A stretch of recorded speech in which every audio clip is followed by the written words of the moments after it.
the topic given to me is suspected peripartum cardiomyopathy for Caesarean section. So when I first saw this topic, I just read the last part, that is peripartum cardiomyopathy in Caesarean section. So I was very, very happy that the topic is very, very simple. Then I slowly read the entire part. So it told me that there is something called as a suspected. The third part is quandary. So I read the entire thing, which showed that anesthesiologist quandary in suspected peripartum cardiomyopathy. So the first thing which I did was I Googled that what is quandary. So when I Googled, I found that it is dilemma, it is confusion, and it is indecisiveness. So I was confused because now I have three confusions. First, peripartum cardiomyopathy itself is a confusion. Second, the topic is suspected. And last but not the least, it is a quandary. So it's basically confusion cube. So I tried to solve this problem. And just to start the talk, I am just going to show one or two case scenarios which will enlighten this topic. Coming to the case scenario 1, this is a 29-year-old female primee which comes to the casualty in breathlessness, seen by medicine and gynec people. On auscultation, Krebs and Ronchi positive. Patient was transferred to the ICU. 2D echo was done, which showed an ejection fraction of about 30%. Cardiac failure treatment was started immediately. Central line was taken. Elective cesarean was planned in association with the gynec people. General anesthesia was given with central line and A line. Intraoperative minimum supports were used. Post-operative, the patient was shifted to ICU on tube, extubated on the third day. Now, when we see at the differential diagnosis of this, we can see that initially it is the respiratory part, then the cardiac part, and last comes the peripartum cardiomyopathy. In the second case scenario, it's a 28-year-old female who comes for cesarean section with the non-progress of labor. Spinal is given. Initially, part has a brady and hypotension. Thinking of a high spinal, we give atropine, ephedrine. Saturation starts falling. Krebs positive. Diuretics were given. Immediately, baby was delivered. Patient intubated. As soon as the patient was intubated, froth came off the endotracheal tube. At this time, EJV was taken. NORAD was started. Inotrope started. Diuretics given. Patient shifted to the ICU on ventilator. Central line taken. Cardiologist opinion taken. Medicine opinion taken. Ejection fraction showed about 28% with dilated ventricles. Then the play between the diuretics, supports, and the ventilator was started. On the third day, the urine output starts falling. Patient goes in CRF. And finally, on the fourth or the fifth, the patient's arrested. In this case, the differential diagnosis is high spinal overload or embolism. Again, no one is suspecting peripartum cardiomyopathy. In the third case scenario, a 29-year-old female, no positive medical history, ANC uneventful. On the third day, complains of a mild post-operative headache. On the fifth day, she complains of breathlessness. On investigations, the EF came out to be 25 to 30%. Patient was shifted to ICU, put on supports, diuretics, slowly weaned off. Currently, she is fine, but the ejection fraction is still 45%. In this case also, the differential diagnosis initially was PDPH, embolism, and respiratory infections. Now we come to the differential diagnosis of all of them. You can see in all of the three cases, never peripartum cardiomyopathy was the initial diagnosis. This is the reason why we are taking this lecture, that peripartum cardiomyopathy is never an initial differential diagnosis. It is the last, and this is the quandary of it. So why it is important that peripartum cardiomyopathy? Because it is the diagnosis of exclusion. It mimics late pregnancy symptoms and signs. It is highly unpredictable. There may be sudden decompensation and there is less time to react. It is detrimental for both child and mother. It may occur at any time, that is intraoperative and the post-operative period. It may have long or short-term complications like organ failure or arrhythmias. Now, finally, we come to the quandary in PPCM, that is postpartum cardiomyopathy. The quandary may be in case of cause, diagnosis, treatment, and the chronology of response. Just to come with the introduction, peripartum cardiomyopathy is defined as the onset of failure without demonstrating cause or in the last trimester of pregnancy or within 5 months of delivery. The criteria remains absence of any unidentifiable cause of heart failure and the ejection fraction is about less than 45%. You must be aware regarding the etiology, that is inflammation, viral myocarditis, genetic, autoimmune, abnormal hemodynamic factors, hormonal, drugs, malnutrition, and selenium deficiency. With this background, we come to the highlights of today's talk. That is, how are you going to diagnose or how you are going to suspect that the patient might go in a peripartum cardiomyopathy. So we have to pick hints from the history. Now you can see all the history here. When we see at it, like old age, multiple pregnancies, addictions, certain medications like tocolytics, which are more than 4 weeks, like ritodrine, poor nutrition, black race. When we see all of them as an individual, they don't look at all significant. But when they are combined together, or when we find in a single patient there are more than 2 or 3, they become significant. The significance even increases when we have other factors like PIH, past history, family history, autoimmune diseases, hormonal diseases, and last but not the least, that is the COVID infection. In the second case, the patient was COVID positive. Now, how are you going to suspect that the patient may have or may go into PPCM? In this, we note that the normal symptoms in the last pregnancy or in the last time of the near term, the patient may be a little breathless. She may have some palpitations, but what symptoms may hint you? These symptoms are recent origin of cough or hemoptysis, exercise intolerance, which was not present initially, frequent palpitations or chest pain, lightheadedness, syncope, and last is a recent and a rapid weight gain or the edema. In case of signs or examination, you may know that the patient might have some tachycardia, bradycardia. She may have some palpitations. She may have some displacement of the apical pulse. But when these come together with engorged necks, unexplained tachycardia, cramps in the chest, and low SpO2, these indicate that the patient might be a high risk or may go in the zone of PPCM. Now we can see that what investigations are we given in the case of Caesarean section. So I think when the patient comes for Caesarean section, specifically, this topic has been restricted only in suspected PPCM for Caesarean section. So we have to think only from that point of view. So when the patient comes for Caesarean section, the minimum investigations what we get, at least what we get in Nair, is something like CBC, a USG of the abdomen. If possible, PT-INR has been done. In emergency, only CBC is available. If you are lucky enough in an institute and the patient is having follow-ups, you may see LFTs, RFTs, TFTs, or electrolytes, but these may not be that helpful. These are only helpful in ruling out the other etiologies like anemia, in thyroid, or other like complications. If we have time and if the surgeon permits, we can discuss with the surgeon that if we are suspecting a PPCM, we can ask for a ECG, chest X-ray with a shield, at least one ABG, and if possible, a 2D echo. You know that this is not possible when patient comes in emergency or we have very, very small time. So a quick focus can be answer for this. So we just take the patient for focus because I think focus is currently available at most of the places and it is accessible. So we can just do a quick focus to see the status of the heart. So in focus, what are we supposed to see? We are supposed to see the cardiac factors and the non-cardiac factors. In the cardiac factors, we can see atrial or ventricular dilatation or enlargement. We can have look at the ejection fraction and the wall motions, the status of the valve and the pericardial status. If the patient is having pulmonary hypertension, thrombus or embolism. At the same time, we have to also see at the lung whether the lung is filled with water, something like the B lines which is present. The patient may have other pathologies of the lungs or the patient may have embolism. In addition, we should also see the gastric condition because this may add to your problems, and also see the fluid status by IVC compression. But this is very, very difficult with the fetus inside. Now, come to what is most important, at what type of anesthesia you are trying to give or you will be planning to give. So it will depend according to the patient's condition, the urgency, the associated comorbidities, and the complications.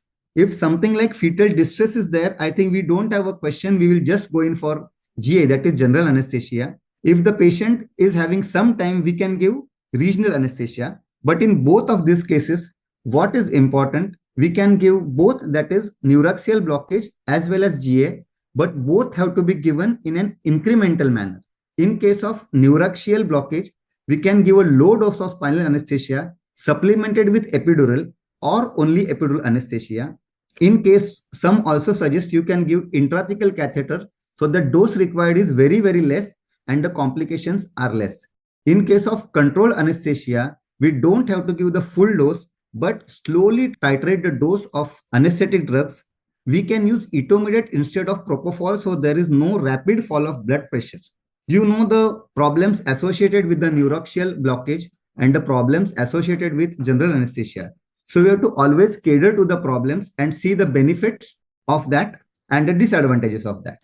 Now, even after giving anesthesia, that is regional or general anesthesia, the patient might go intraoperatively into PPCM, or he might be shifted from the gray zone to black zone of peripartum cardiomyopathy. So what are the signs and symptoms which we should suspect and act accordingly? So when the patient is under regional anesthesia, he might just complain of sudden breathlessness, chest tightness, or palpitation. The commonest patient tells that he is uncomfortable, he is not able to breathe. You can see saturation dropping, Krebs can be seen on auscultation, sudden tachy, bradycardia, ST changes, or arrhythmias which may be associated. Hypotension is the most common thing which doesn't respond to the frontline drug like Efipres or Fenpres. Symptoms increase after the baby delivery, that is after the uterine contraction. And last but not the least, I always tell that after the uterus baby is delivered, you try to evacuate the bladder bag to see the urine output. So in these cases, you might see that the urine output must have started going down. Now, what you can do in the intraoperative actions to separate PPCM from the other things and to prevent the patient from going into PPCM. So for the initial part, we can just displace the uterus to the one side to avoid the IVC compression, because constant hypotension can be one problem which can be solved by displacing the uterus to one side. Fluids should be given with control. If you are seeing that even after giving lots of fluid, the BP is not coming up or you are not looking happy, you can always take an EJV. Whenever the thought comes for starting support, just start it. Don't wait. Start NORAD when you feel. If POCUS and TEE are available, use them. In case, you should be very, very watchful while the uterine contractions, because after uterine contraction, the amount of blood comes to the circulation. In case of uterotonics, pitocin can be used with care. It should be given slowly over an infusion or a pint in the microdrip set. Minimum dose is required. You don't have to give all the 20 units. Remember that at the age of Dice, pitocin was not available. Still, the uterus used to contract. And even if you feel that the patient might go in PPCM, you can give small dose of diuretics to cater that. At least one ABG, one electrolytes, and one CBC should be done in the intraoperative period. ABG to know the gases, that is oxygen, electrolytes to help, and CBC to see whether the patient is having lots of blood loss, because blood might be required in the intraoperative period. Anytime if you feel, you should put invasive lines, that is at least a line and an EJV. Keep constantly watch on the urine output. What is very, very important, because in this case, lots of water, lots of placenta, lots of fluids are there, which makes the patient cold. So we have to avoid hypothermia and shivering, because shivering can occur because of spinal, and hypothermia because of OT and the fluids, because these all will increase the oxygen requirement of the patient and cause problems. Now, what are the intraoperative goals which you are going to set when you are going to set, or when you are going to think that the patient might land in PPCM? Is first is maintain oxygenation. Always give oxygen with a mask rather than the nasal prongs. If you feel that you are not comfortable, Krebs are increasing, you can always put an invasive airway. Second, try to maintain the preload, because you are suspecting, it is not a diagnosed case, but avoid the overload. Try to decrease the afterload. In case of drugs, try to maintain the rate of the heart and avoid drugs which can cause cardiac depression. Maintain or increase the cardiac ionotropy. That is, if you are feeling that the heart is failing or something, start the drugs, something like Dobute, which can increase the ionotropy. Think about the end organ perfusion. In this case, we have to pass an invasive A line to see the actual map of the patient, and think of drugs and their metabolites which are safe for the fetus as well as during the breastfeeding. Now, you know that even after that, if the patient goes into PPCM, that what we have to do. So first line is something like diuretics like furosemide or thiazides. Vasodilators can be used. nitroglycerins, sodium nitroprusside or hydrolazine. It is very, very tricky condition. How much to nitroglycerin to be used, how much to be sodium nitroprusside, but the cutoff BP should be around 90. That is important. In case of positive inotropes, it is something like dobutamine, dopamine, milrinone, NORAD, adrenaline. Beta blockers have a controversial role. We discussed this problem with our cardiologists. They told that unless the pulse goes above 100 or 110, try to avoid the beta blockers because it is rate driven. If the patient has arrhythmias, you have to give arrhythmias. Other drugs, that is analgesia, will be very, very important, and maintenance drugs. Now, what monitoring you are going to do in case of suspected thing? The basic or the general monitoring like pulse oximeter, cardioscope, capnogram, ABG and electrolytes. Specific will be central venous pressure, A-line, focus and TEE. These both can be done in the intraoperative period. We don't have to forget this. Now, the most important question is if the patient goes into PPCM, we don't have a question. We have to shift the patient to the ICU. But in case we are suspecting that the patient might land in the postoperative problem, what we have to do? So if a step down ICU is available, step down recovery is available, we should always put him.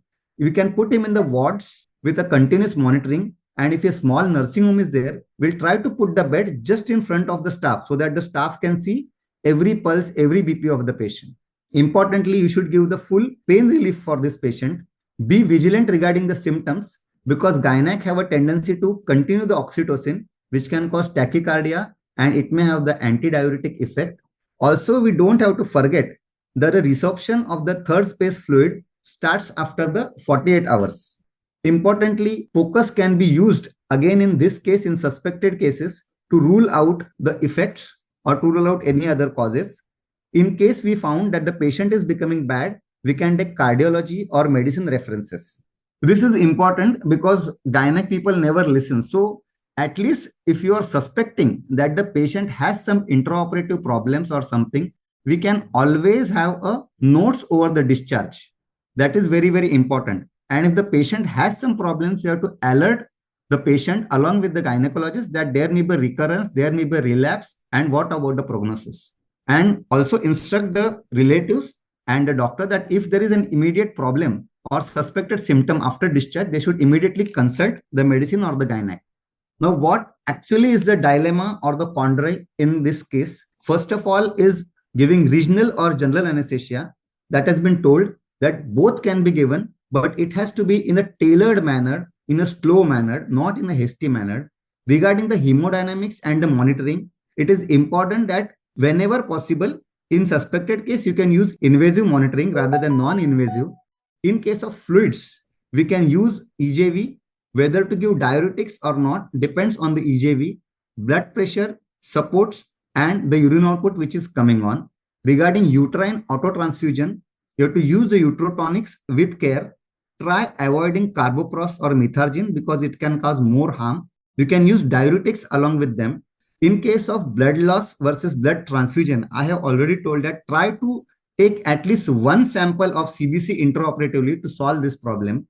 Drugs for maintaining the hemodynamics, these are very, very important as they act as a balancing act. We have to act and balance among them.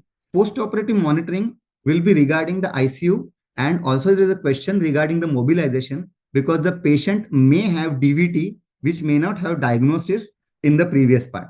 Now, what are the practical tips which are going to think in this cases in the quandary is first, the most important is a rapid and focused history and investigations. If in doubt, do focus of the heart and lungs. Inform the medicine cardiologist, take a proper consent with an ICU backup. If unstable or whenever in doubt, try to use the invasive lines. The next is plan GA or regional, but both should be in an incremental manner. Be prepared with drugs, defibrillator, and extra help.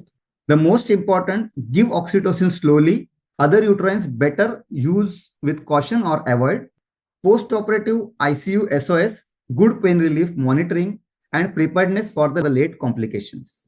And last but not the least, long-term follow-up. Now, what to avoid? What are the pitfalls? We have to avoid bolus doses of regional or general. Avoid fluid doses without assessing the fluid status. that is better we take at least an EJV, avoid reflex uses of Effipres rather than start a steady noradrenaline. Don't hesitate to use focus at any stage, that is pre-op, intra-op or post-op. Don't delay and don't bring your ego in case of take an expert opinion in case of medicine or cardiology.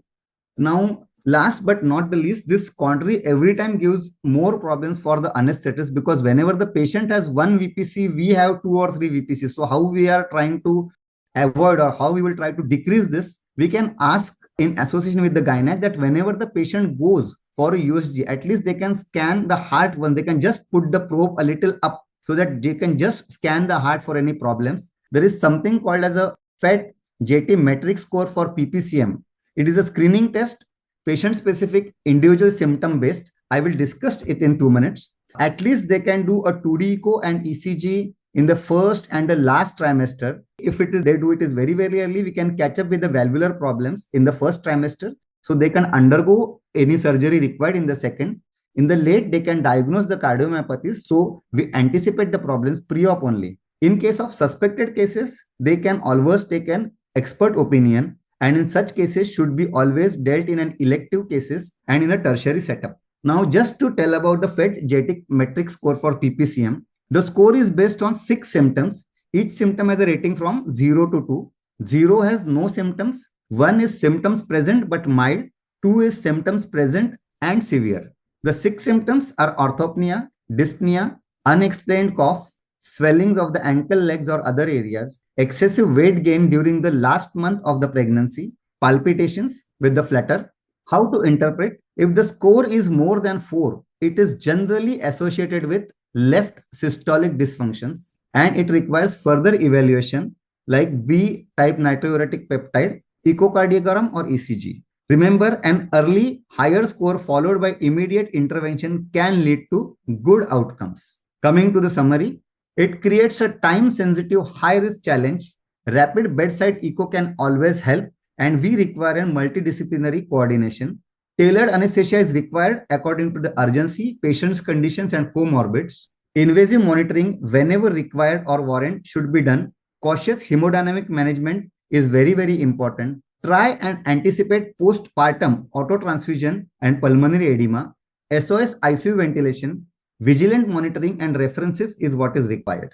Coming to the conclusion, in all, early diagnosis, careful and intense hemodynamic monitoring, and slow and judicious titration of the anesthesia drugs is important and good for maternal and fetal outcomes. With this, I come to the end of the talk. Thank you.